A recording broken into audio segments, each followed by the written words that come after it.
இப்ப பாருங்க ஒரு இன்ட்ரெஸ்டிங்கான சம். இந்த சம் எழுதிக்கலாம். The abscissa of a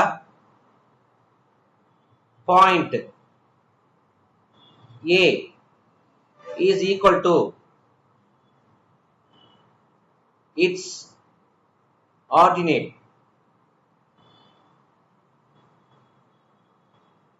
and its distance from the point B 1,3 is 10 units. So find what are the coordinates of A. சரிங்களா? So abscissa அப்படின்னா x axis, ordinate அப்படின்னா y axis. இப்ப இங்க கீயா என்ன சொல்லிருக்காங்க? abscissa அப்படிங்கிற பாயிண்ட் A, ordinates அப்படிங்கிற point y. ரெண்டும் ஒண்ணுக்கு ஒண்ணு ஈக்குவலா இருக்குன்னு சொல்றாங்க. அப்ப x1 y1 எடுத்துக்கோங்க. abscissaவை x1 எடுத்துக்கங்க. ordinate y1 எடுத்துக்கங்க. ரெண்டுமே எப்படி இருக்கு? ஒண்ணுக்கு ஒண்ணு ஈக்குவலா இருக்கு அப்படின்ட்டு இருக்காங்க. சரி, அப்ப அந்த இதுல இருந்து it's distance from this point is equal to 10 யூனிட்ஸ்ங்கறாங்க. சோ அந்த மாதிரி எடுத்துருக்காங்கல்ல, x1 ஈக்குவல் டு y1 ன்னு கொடுத்திருக்காங்க. இது வேற இருக்கட்டும். இப்படி இந்த பாயிண்ட்ஸ் எடுத்திருக்காங்கல்ல, இதுல இருந்து இந்த பாயிண்ட் இந்த 1,3 இருக்குல்ல, இதுக்கு எவ்வளவு டிஸ்டன்ஸ் இருக்குன்னா 10 யூனிட்ஸ்னு சொல்லிருக்காங்க. அப்ப நம்ம அந்த x1 கண்டுபிடிக்கணும். டு ஃபைண்ட் x1 கண்டுபிடிச்சா y1 அதே தானே, abscissaனா ஆர்டினேட் அதே தானே, அதான் கணக்குல கொடுத்துருக்காங்க. சோ நமக்கு ரெண்டு அன்னோன் கொடுக்கறதுனால ரெண்டு ஈக்குவேஷனை கிரியேட் பண்ணணும். அதனாலதான் ரெண்டு ஈக்குவேஷனை கிரியேட் பண்ணது. ரெண்டு அன்னோன் நமக்கு என்ன கொடுத்துருக்காங்கன்னா அது இதுக்கு ஈக்குவலா இருக்குன்னு சொல்லியிருக்காங்க. ஒரு ஈக்குவேஷன் வந்து நம்ம டிஸ்டன்ஸ் ஃபார்முலால உருவாகும், இன்னொரு ஈக்குவேஷன் வந்து இந்த x1 ஈக்குவல் டு y1. அப்ப ரெண்டு அன்னோன் இந்த மாதிரி இந்த x1 y1 கண்டுபிடிக்கிறது ரெண்டு ஈக்குவேஷன் இருக்குது. அதான் பேசிக், இந்த கணக்கோட பேசிக் தான், அதோட கீ அனாலிசிஸ். இப்ப பாத்தீங்கன்னா நான் இது ரெண்டுக்கும் டிஸ்டன்ஸ் எடுக்க போறேன். x1 y1, இது வந்து x2 y2. ஸோ டிஸ்டன்ஸ் எடுத்தேன்னா ஃபார்முலா என்ன? ஆக்சுவலா 10 யூனிட் தானே, 10 போட்டுக்கோங்க. Equal to under root of x2 minus x1. x2ங்கிறது 1, x1ங்கிறது தெரியாது, அதே x1 தான். இந்த ஃபார்முலா மைனஸ், இது ஃபார்முலா மைனஸ் இருக்காது. ஸ்கொயர் வந்து ஃபார்முலால இருக்கு, பிளஸ் வந்து ஃபார்முலால இருக்கு, ஓப்பன் பிராக்கெட். y2 என்ன இருக்கு? 3 பிளஸ் 3 தான். y1 என்ன இருக்கு? Formula minus y1 it self plus தான், அந்த y1 எப்படி போடுது? சரிங்களா? இப்ப இப்படி இருக்கு.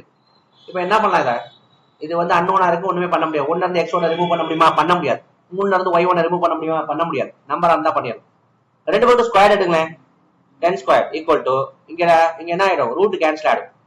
1 minus x1 whole square plus 3 minus y1 whole square. இதை நம்ம என்ன பண்ணலாம்? எக்ஸ்பேண்ட் பண்ணலாம். a மைனஸ் b ஹோல் ஸ்கொயர்ங்கிற மாதிரி. ஸோ அது மாதிரி எக்ஸ்பேண்ட் பண்ணலாம். a minus b whole square மாதிரி. a minus b whole square என்ன சொல்லுது? a square plus b square minus 2ab. சரிங்களா? ஏங்கிறது 1, பிங்கிறது x1. ஏங்கிறது 1, பிங்கிறது x1. சரிங்களா? அதுதான் நம்ம இங்க புரிஞ்சுக்கணும். ஸோ அந்த பேஸ் பண்ணி தான் இதை போட போறோம். a minus b whole square. இதை நம்ம a மைனஸ் b போட்டு இதெல்லாம் மல்டிப்ளை பண்ணி எழுதியிருக்கோம். ஸோ அதுல இருந்து வந்ததுதான். ஸோ அதை தான் இங்க எக்ஸ்பேண்ட் பண்ணி நம்ம என்ன பண்ண போறோம் பார்க்க போறோம். சரியா? ரைட், பேசிக் தெரியும். பாருங்க, 1 மைனஸ் 1னா 1 ஸ்கொயர் பிளஸ் x1 ஸ்கொயர். அடுத்தது ஃபார்முலா மைனஸ் 2, a வந்து 1, b வந்து x1. ட்ரேஸ் அவுட் பண்ணியாச்சா? இதை பண்ணிட்டேன். அப்ப பிளஸ் இருக்கு இங்க, பிளஸ் இந்த பிளஸ் இங்க 3 ஸ்கொயர். அடுத்தது plus y1 square. Formula minus 2, a வந்து 3, b வந்து y1. சரிங்களா? இப்ப என்ன பண்ணிருக்கோம்? எக்ஸ்பேண்ட் பண்ணியாச்சு. எக்ஸ்பேண்ட் பண்ணதை அடுத்தது சிம்பிளிஃபை பண்ணலாம். நம்பர்ஸ்ல என்ன இருக்குது பாருங்க. கலரை கொஞ்சம் கூட மாத்திக்கிறேன். இங்க ஒரு நம்பர் இருக்கு, அடுத்தது இங்க ஒரு நம்பர் இருக்கு. ஸோ ரெண்டையும் 1 பண்ணிடலாம், ஆட் பண்ணி 1 பண்ணிடலாம். 1 ஸ்கொயர்னா 1 தான், 3 ஸ்கொயர்னா 9. அப்ப என்ன வருது? 10 வருதா? 10 வருதா? அப்ப 10ன்னு போட்டுக்கும். சரி, அடுத்த இது வந்து x1 ஸ்கொயர்டு. இங்க y1 ஸ்கொயர்டு. அப்ப இங்க போட்டுக்கோ x1 ஸ்கொயர்டு. இங்க இருக்கிறது y1 ஸ்கொயர்டு. சரி, அப்போ இங்க என்ன இருக்கு பாருங்க, -2 into 1 -2 தான். அப்ப -2x1.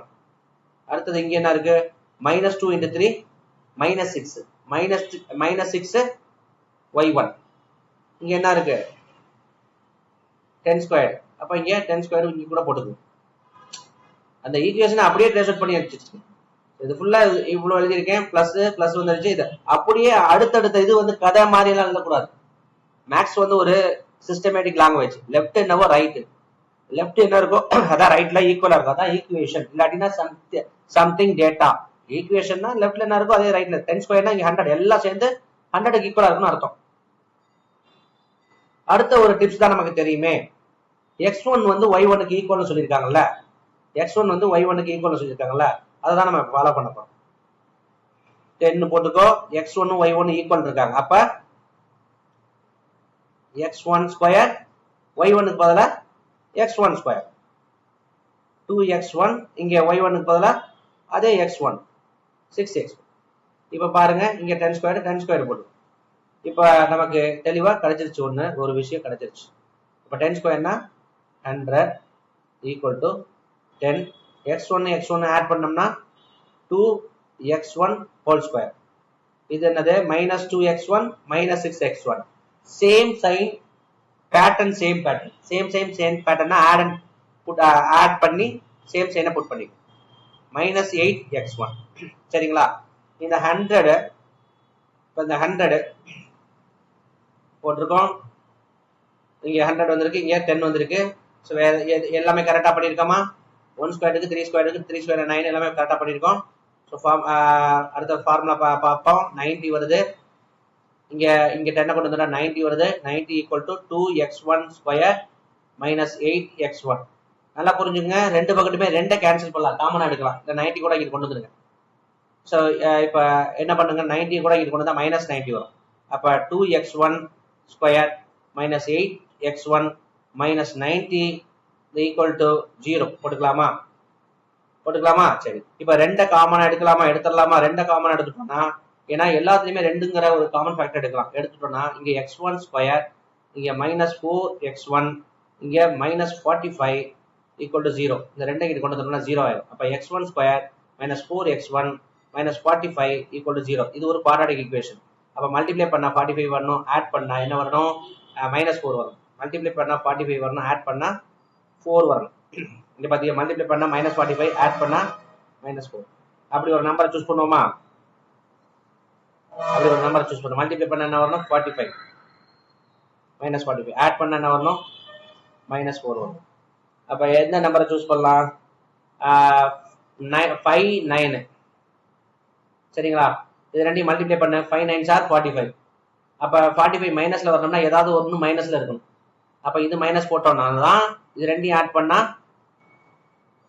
பண்ணா கிரேட்டர் சைட்ல இருந்து ஸ்மாலர் சைட்ல ரிமூவ் பண்ணி கிரேட்டர் சைட்ல புட் பண்ணணும். ஸோ அப்ப இதுதான் ஆக்டா இருக்கு.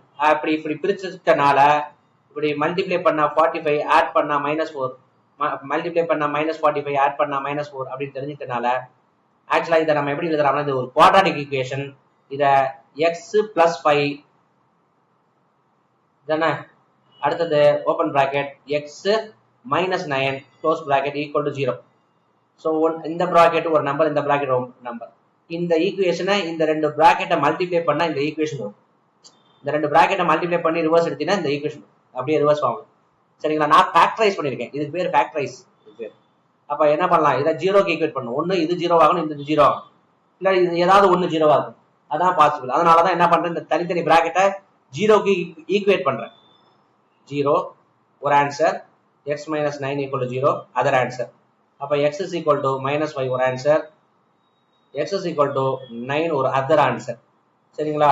அப்ப நமக்கு 2 விதமான ஆன்சர் நமக்கு கிடைச்சிருச்சு.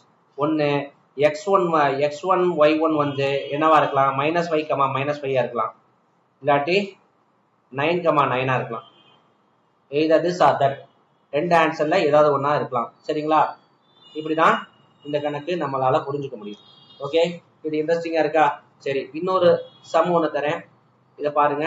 இதை நீங்க என்ன பண்ணுங்க சொல்லுங்க. இப்ப பாருங்க, x2 ஈக்குவல் டு y2 அப்படின்ற மாதிரி இருக்கு. சரிங்களா?